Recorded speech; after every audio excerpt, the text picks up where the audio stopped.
2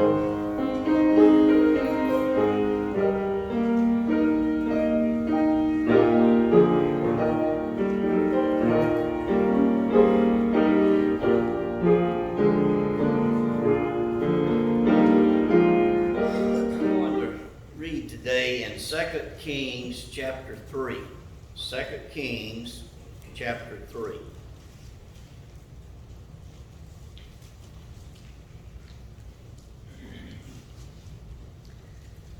We'll start in verse 6 and read through 25. And King Jehoram went out of Samaria the same time and numbered all Israel. And he went and sent to Jehoshaphat, the king of Judah, saying, The king of Moab hath rebelled against me. Wilt thou go with me against Moab to battle? And he said, I will go up. I am as thou art, my people as thy people, and my horses as thy horses. And he said, Which way shall we go up? And he answered, The way through the wilderness of Edom. So the king of Israel went, and the king of Judah, and the king of Edom. And they fetched a compass of 7 days' journey, and there was no water for the host, and for the cattle that followed them. And the king of Israel said, Alas, that the Lord hath called these 3 kings together to deliver them into the hand of Moab. And Jehoshaphat said, Is there not here a prophet of the Lord, that we may inquire of the Lord by him? And one of the king of Israel's servants answered and said, Here is Elisha, the son of Shaphat, which poured water on the hands of Elijah. Jehoshaphat said, The word of the Lord is with him. So the king of Israel and Jehoshaphat, the king of Edom, went down to him. And Elisha said unto the king of Israel, What have I to do with thee? Get thee to the prophets of thy father and the prophets of thy mother. Hopefully you remember this king of Israel, Jehoram, his mother and father was Ahab and Jezebel.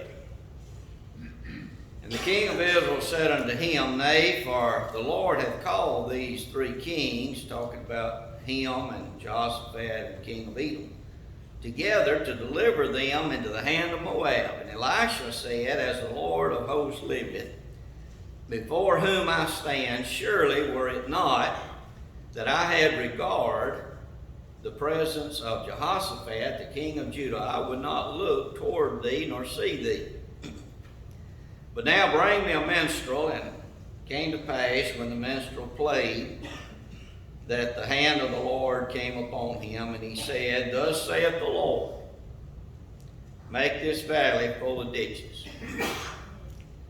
For thus saith the Lord, Ye shall not see wind, neither shall ye see rain, yet that valley shall be filled with water, that ye may drink, both ye and your cattle and your beasts.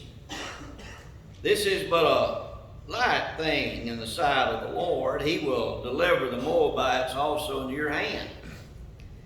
And you shall smite every fenced city and every choice city, and shall fell every good tree, and stop all wells of water, and mar every good piece of land with stones. And it came to pass in the morning, when the meat, or this is a food offering, not so much meat like we think of, when the meat offering was offered, that behold, there came water by the way of Edom, and the country was filled with water. When all the Moabites heard that the kings were come to fight against them, they gathered all that were able to put on armor and upward, and stood in the border. They rose up early in the morning, and the sun shone upon the water. And the Moabites saw the water on the other side as red as blood. And they said, This is blood. The kings are surely slain, and they have smitten one another. Now therefore Moab to the spoil. When they came to the camp of Israel, the Israelites rose up and smote the Moabites so that they fled before them, but they went forward, smiting the Moabites, even in their country. They beat down the cities, and on every good piece of land cast every man his stone, and filled it. They stopped all the wells of water, felled at all the good trees. Only in Kirjaseth left they the stones thereof, howbeit the slingers went about it and smote it. I want to focus on the thought in verse 16 about digging ditches. Digging ditches. The setting here, hopefully we've remembered from others that this is Jeroboam, Jehoram, the son of Ahab, who is now king of the northern kingdom of Israel, the 10-tribe nation. He is got with Jehoshaphat, as his father did on occasion, who is king of the southern kingdom of Judah, and also with the king of Edom, which Edom is the descendants of Esau, which is related to the Israelites. So they ally together that they might go against Moab. He mentioned here about Moab has rebelled against him. This is Jehoram. He first rebelled against his brother, who was king before him, Ahaziah, which was also a son of Ahab. So Ahab dies, and Moab sees that as an opportunity for them to defeat Israel and get away from them. And so they have rebelled twice. And this king of northern kingdom, Jehoram, he's thinking, well, the Lord just got us all here together so the Moabites can destroy us. Well, that wasn't the case. They got with Elisha, and Elisha said, here's what God says to do. Dig ditches. Dig ditches. You know, sometimes we sing, wherever the Lord leads, I'll go. Sometimes He just may be leading us down in a valley to dig ditches. You know, sometimes we kind of want, you know, Lord, what glamorous thing do you want me to do that'll really take note about what great things I've accomplished? What great thing, Lord, do you want me to do? It may not be a great thing He wants us to do. He just may want us to get a shovel and start digging ditches. That's what He told them. I want to share some thoughts with you from these verses and kind of just glean through it. I won't near about deal with everything, can't, but 3 thoughts with you. First, I want us to look at the man of God.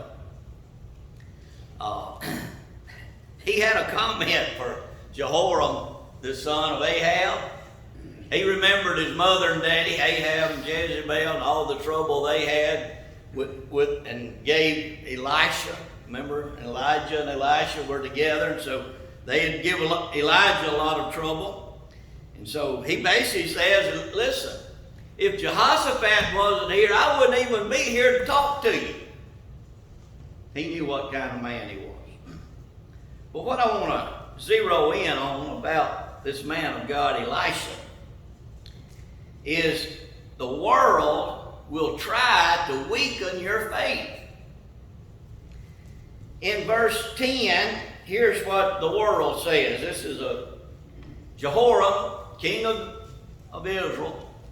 He's an ungodly man. He has followed Baal worship just like his mother and father did. He's followed this calf worship where they worship these golden calves, just like Jehoram, or Jeroboam, who was the first king of the northern king, and all the kings after him did it also. So he's a wicked king, ungodly king. And here's what this ungodly man says. Verse 10.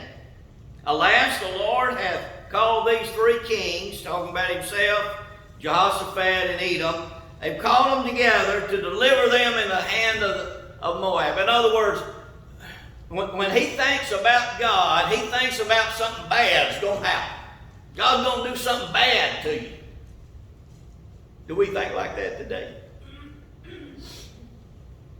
what they call it on an insurance policy.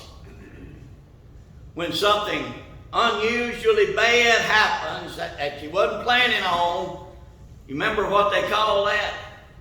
They call it an act of God. Something real bad happens, we'll just call it an act of God. The world had changed their opinion of God too much from the days of Jehoram. Verse 13, he says practically the same thing when Elisha addresses him and said, I wouldn't have anything to do with you if it wasn't for Jehoshaphat. He says, the king of Israel said in the latter part, the Lord hath called these three kings together to deliver them in the hand of Moab. The world will not strengthen your faith. The world will hinder your faith. And they'll try to weaken your faith. This man, Jehoram, he had no use for the man of God. His parents had no use for Elijah. He has no use for Elisha. He says, listen, if you get with him, only thing going to happen to you is something bad. He despised prophets. Despised preachers. The world still despises preachers. The world does. How many times you heard somebody say, well, you know, these actors and all that, I heard about one of the actors that was living ungodly. And I'm not going to watch movies no more. You ever heard anybody say that? I would be surprised if you had heard somebody say that. But have you ever heard anybody say, well, I heard about this preacher, and he left the ministry, and he did something real ungodly. I'm not going to church no more. You ever heard anybody say that? Yeah, you've heard it. I have too. The world is basically against God. Therefore, they're against God's preacher. A lack of faith will lead us to feel like we don't need any spiritual leaders. I've known some churches, I know some churches now that's been out of a pastor for 2 or 3 years, and I'm telling you, they're in trouble. They're in trouble. Brother Farrell has, at times, went and preached at different churches as out of a pastor. They're not doing well, are they, brother? Spiritual leaders are needed. They needed it in this day. They needed an Elisha. We need spiritual leaders today. Another thing I want to underscore, and that is, while the world don't care for preachers, true believers do want to hear from God. That's a fact. They want to hear from God. In verse 11 and 12. Well, let me get to the right place. Verse 11 and 12. Here, Jehoshaphat speaking. He asked, is there not here a prophet of the Lord, that we may inquire the Lord by him? Listen, we need to hear from God. That's what Jehoshaphat said. He's a godly man. One of the kings of Israel's servants said, there's this guy named Elisha, son of Shaphat. He ministered to Elijah. And then Jehoshaphat said in verse 12, Jehoshaphat said, the word of the Lord is with him.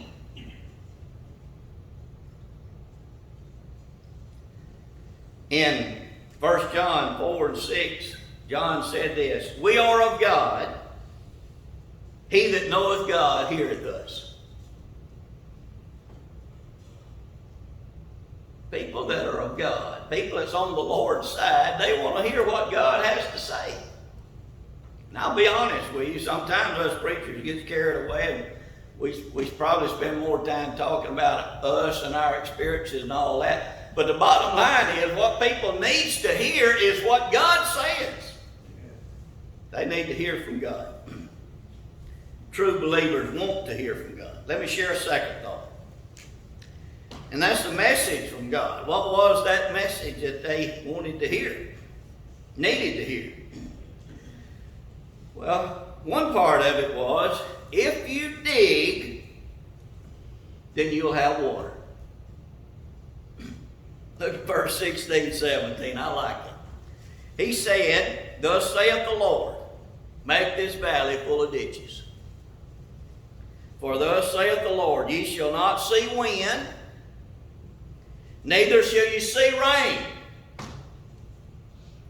Yet that valley shall be filled with water, that ye may drink, both ye, your cattle, and your beasts.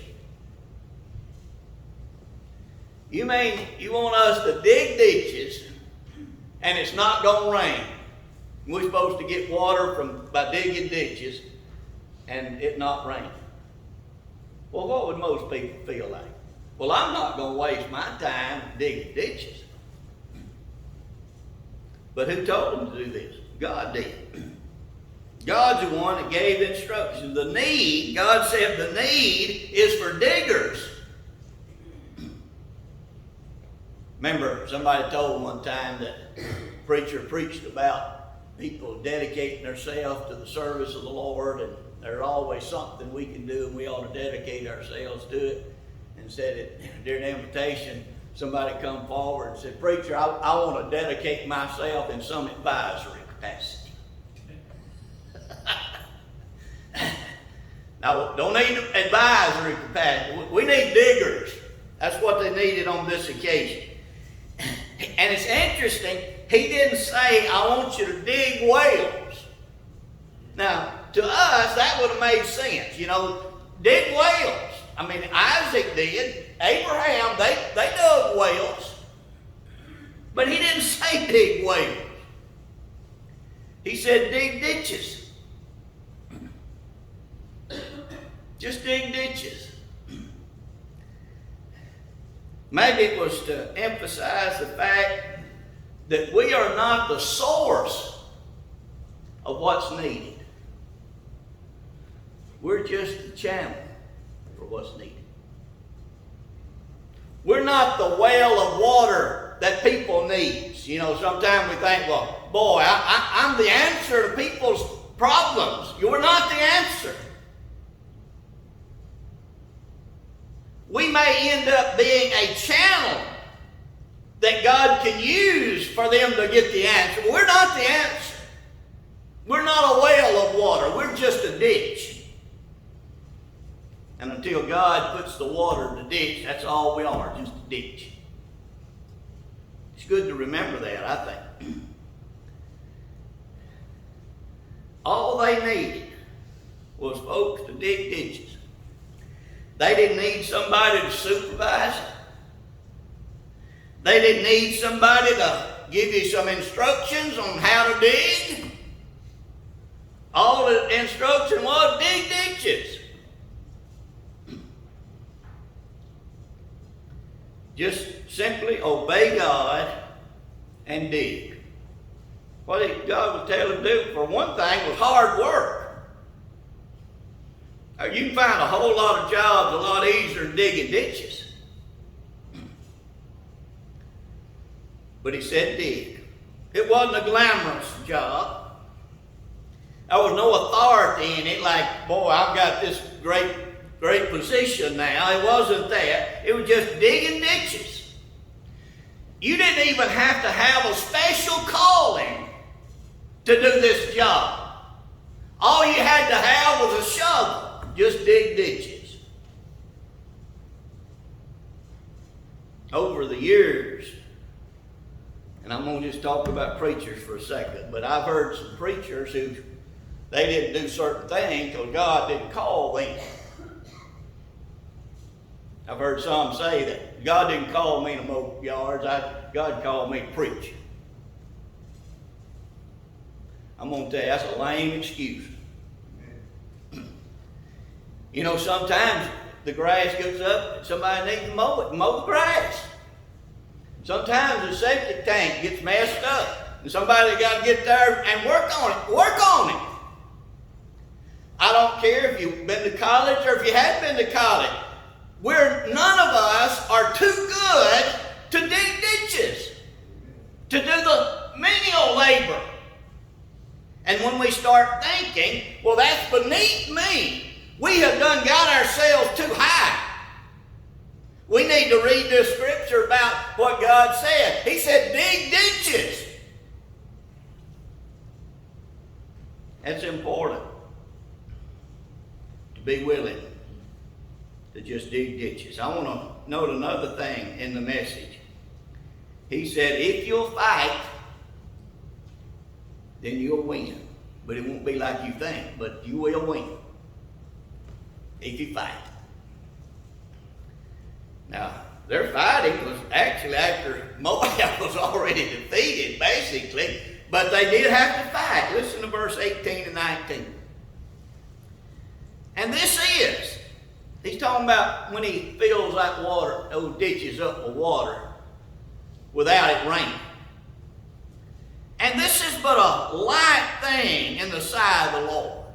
This is nothing with God. God can do that without any problem. But here's what else he's going to do. He will deliver the Moabites also into your hand. And ye shall smite every fenced city. He goes on and tells them what to do here. Bottom line is, you smite them, but if you don't smite them, you're not going to win the victory. You got to do fight. Many are not winning very many spiritual battles simply because they refuse to fight the good fight of faith. So, well, what can I do? Well, it's not in you. It's in the Lord. But he still wants us to fight. You remember what Paul said just before he died in 2 Timothy 4 and 7. He said, I have fought a good fight. He did not say I fought better than anybody else has. He didn't say I was general in the army of the Lord. He just said, I fought a good fight. I have finished my course. He didn't tell what place he finished. He just finished.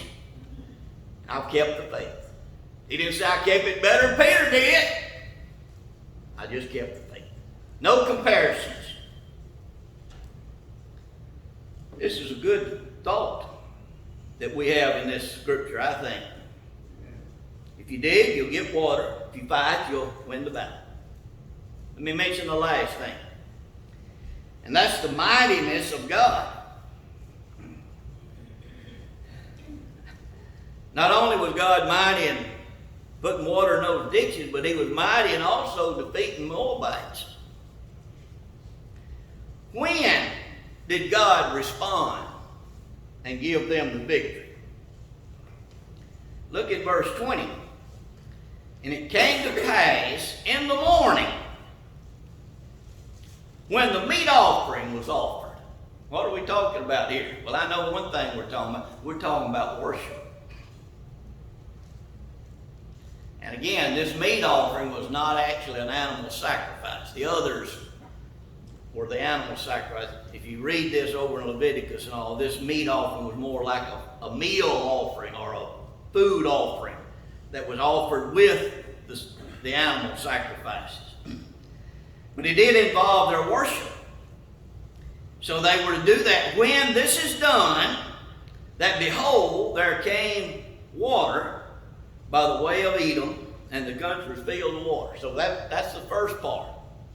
When they worship God, what God do? He give them the water. Not before. But when they worship. So, seemed to me like worship was a priority. They dug ditches and they worshiped. Worship should be a priority. The psalmist said in Psalm 122 and 1, I was glad when they said unto us, let us go into the house of the Lord. A lot of people dread going to church. It's a chore to go to church. I just don't feel like going to church. I just don't feel right. I remember one time I asked a question. I said, well, how hard could going to church be? We got cushioned pews, so when you sit down, it's comfortable. And we don't let you sit very long. Brother Larry, he'll be leading singing, and we sing sitting down for a little bit, and next thing you know, he'll let us stand, to stretch and all. Not hard. If you need to go to the restroom, we got them. We fix it where it's cool in the summer, warm in the winter. I mean, how could you get tired of that? How could that be a chore? The psalmist said the key is to be glad about worshiping God. Psalm 84:10 says, a day in thy courts is better than 1,000. In other words, I'd rather go to the Lord's house one day than I had to go to 1,000 ball games. Or 1,000 anything else that you could put in there. Worship needs to be a priority. The lack of water didn't stop them from worshiping. What I mean by that, they worshiped before the water come. It wasn't like, well, Lord, if you bless us, we dug all these ditches and that wasn't an easy job. We dug them. You give us the water and we'll worship you. That's not the way it went. They dug the ditches and then they worshiped God. And after they worshiped God, then God gave the water. So, we don't need to say, well, when everything gets right, now God blesses me, like I think He ought to, then I'm going, no. You need to worship God before the blessing comes. In fact, if you notice, they were on the verge of defeat by the Moabites, but they still worshiped. They didn't wait till they defeated the Moabites and then worshiped God. They worshiped God before they got the victory. To me, that's significant. We ought to worship God when we are encouraged, feel good. We ought to worship God when we're discouraged and don't feel good. Worship God anyway. Don't let anything stop us. Well, after they worshiped God, then God gave them the victory. Starts in verse 21 through 24. This is when all the Moabites heard the kings had come up to fight against them. They gathered all that were able to put on armor and upward and stood at the border. Verse 22. They rose early in the morning. You know how early sometimes the clouds will look kind of orangish and reddish like. Seemingly that's what happened here. They rose early in the morning, the sun shone upon the water, and the Moabites saw the water on the other side, and said, it's not water, it's blood. That's what they thought. And here's their explanation. They said, this is blood. The kings have surely, they figured it out. They're sure of it. Has surely are slain, and they have smitten one another. And then they say to themselves, Moab, get up and go get the spoils of war. We don't have to fight them. They've already been defeated. They just got upset with one another and killed one another. Let's go get the spoils that's left. Well, that's exactly what it was.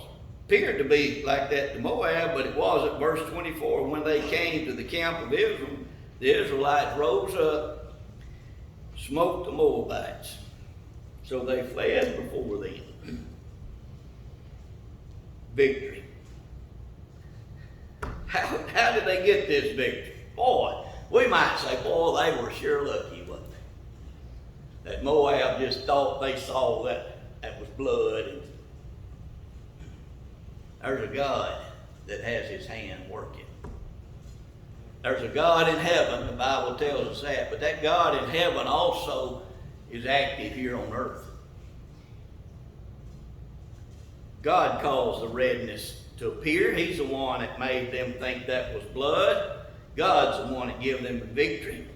In fact, this victory can only be explained one way. God did it. I mean, you can't explain it any other way. God gave them the victory. I mean, did these three kings go down there and defeat Moab? And no. Moab just come into their camp thinking it was all over. God did it. Now, we like to sometimes give God credit, but we like to do it like, well, us and God did it. Or me and God did it. When the truth is, just leave the first part out, and God did it. What are we? We're empty ditches. Ditches are only filled when God fills them. We're empty vessels until God fills us. Be ye filled with the Spirit. But without God filling us with His Spirit, what are we? We're empty. We're empty. We're going to have a song of invitation this morning. I want to close with this thought. Do you want victory in your life like they got here? You want victory. Do you want the victory that only God can give? It's available. 1 Corinthians 15 and 57 says, "Thanks be to God, which giveth us the victory through our Lord Jesus Christ." And that's still how victory comes. God leads you to move in any way. You come as we sing.